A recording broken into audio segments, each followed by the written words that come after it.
Hello, fabulous readers. Welcome back to Quarantine Literacy.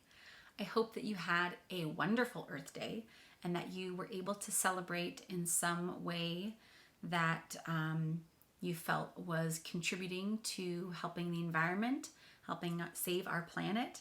Maybe you were able to plant something like I suggested yesterday, or maybe you were able to come up with a list of things that you can do, that you can change in your own life to ensure that we are helping to protect and honor the planet that we live on.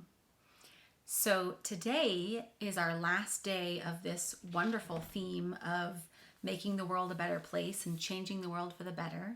And we're ending with a beautiful book by an author that I happen to adore.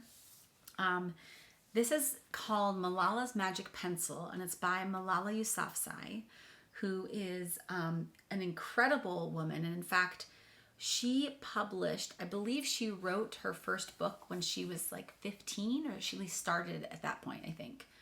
I know she was at least writing a blog from Pakistan where she was living at the time at that point. And she is an incredibly brave young lady. In fact, I believe she's won the Nobel Peace Prize, which is like incredible because she's now in her early 20s. So just think about that, you guys. When she was 15, she was a teenager. She started writing, and her writing has inspired millions of people.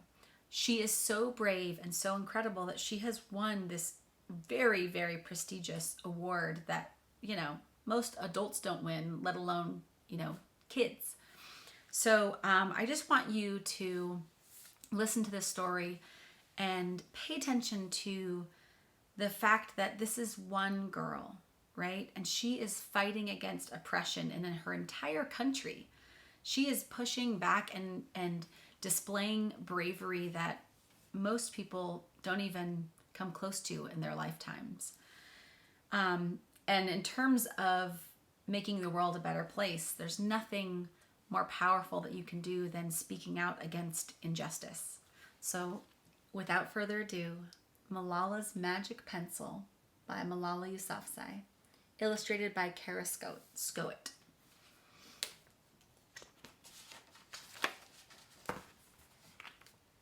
Do you believe in magic? When I was younger, I used to watch a TV show about a boy who had a magic pencil. If he was hungry, he drew a bowl of curry and it appeared. If he and his friends were in danger, he drew a police officer. The boy was a little hero, always protecting people who needed help. How I wanted a magic pencil too. If I had a magic pencil, I would use it to put a lock on my door so my brothers couldn't bother me. Stop time so I could sleep an extra hour every morning. Erase the smell of the trash dump near our house. And I would use it to make other people happy. I love that. I love that she starts out with the ways that she would improve her own life, right? Like putting a lock on her door so her brothers can't bother her, and getting rid of the foul smell outside of her window. But then she immediately goes into how she would use her powers for the greater good for other people. I would draw the most beautiful dresses in the world for my mother, the best buildings in the valley for my father, so he could open many schools where children would study for free. A proper ball so my brothers and I no longer had to play with an old sock stuffed with rubbish. Every night before I went to bed, I wished for a magic pencil of my own. And every morning, I would wake up and check my cupboard. But the magic pencil was never there. One day, I was throwing away potato peels and eggshells at the dump. I was wrinkling my nose, swatting away flies, and making sure I didn't step on anything dirty in my nice shoes, when I saw a girl about my age sorting through trash piles. Nearby, Boys were fishing for metal scraps using magnets on strings. When my father returned home from work, I told him what I'd seen. It made him sad. "Abba?" I said. "Yes, Johnny," he said back. I always liked when he called me dear one. "Why haven't I seen that girl in my class?" "Because," he said, but he didn't finish right away. "Because, Johnny, in our country not everyone sends their daughters to school, and some children must work to support their family. Those boys will sell the metal scraps they find. If they went to school, their families would go hungry." School was my favorite place, but I'd never considered myself lucky to be able to go. So she's realizing that not all children are able to go to school in her country. And in fact, most girls are not sent to school in her country. My father had always said, "Malala will live free as a bird." Now I wondered how free I'd truly be.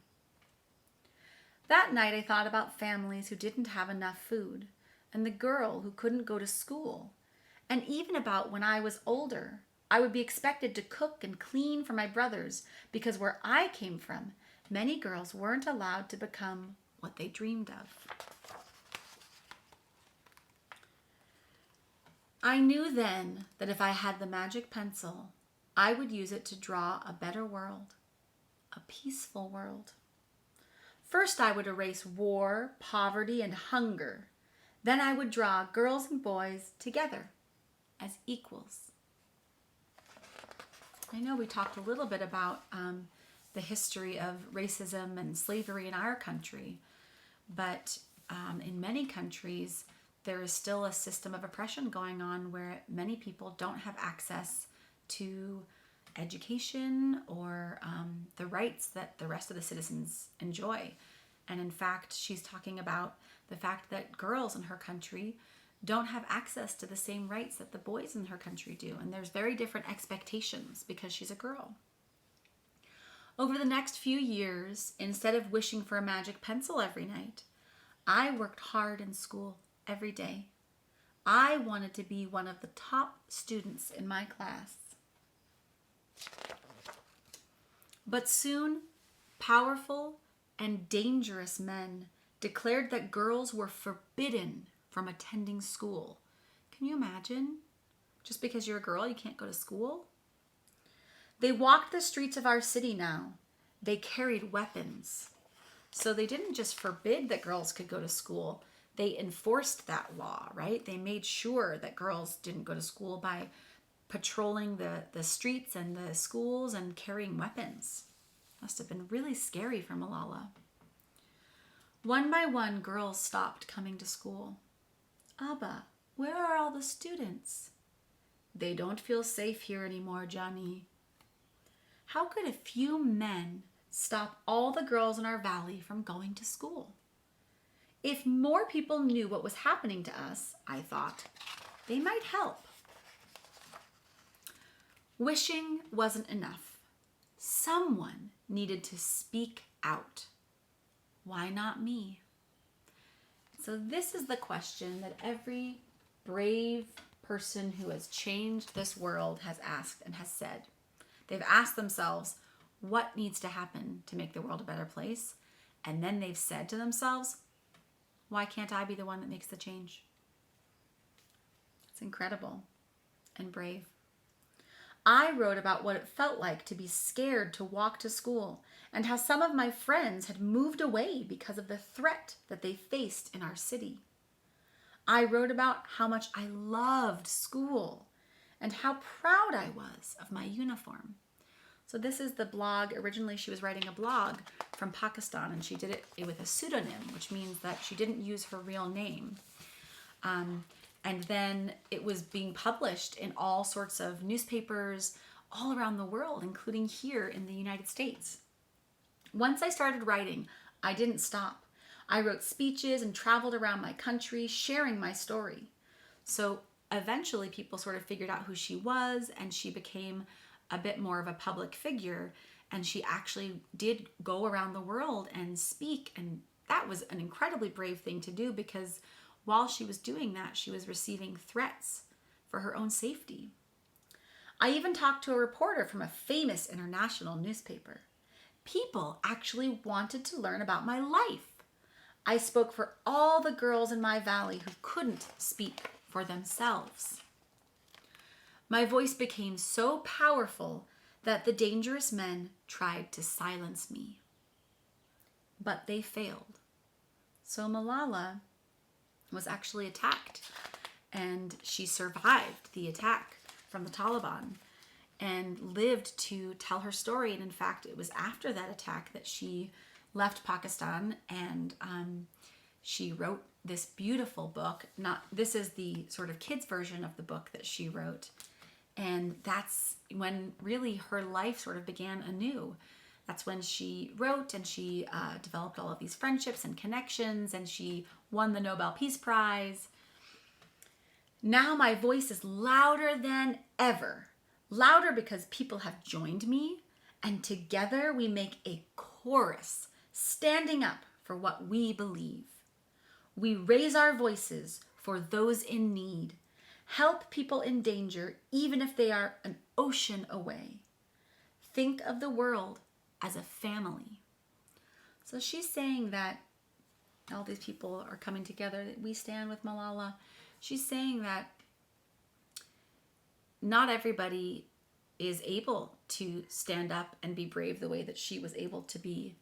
Not everybody can do that. And so she's saying that she can speak for many, many people, and that also when you are brave like that, you kind of start a movement, and then people can feel like they can join you, right? And then when you have a big group of people, that's even more powerful than just one person, right? You can be the person that initiates the change, but when you get people to join your cause, you are unbeatable.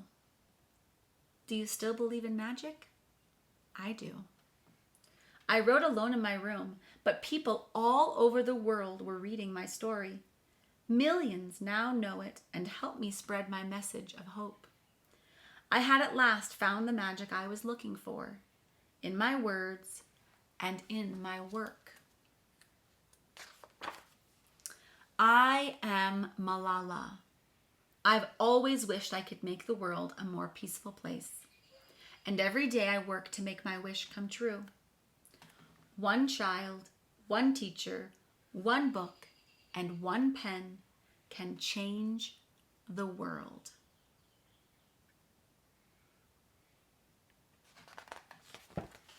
So here's, in the back of the book, there's a little bit of information about Malala, and here's some photographs of her, which is kind of fun.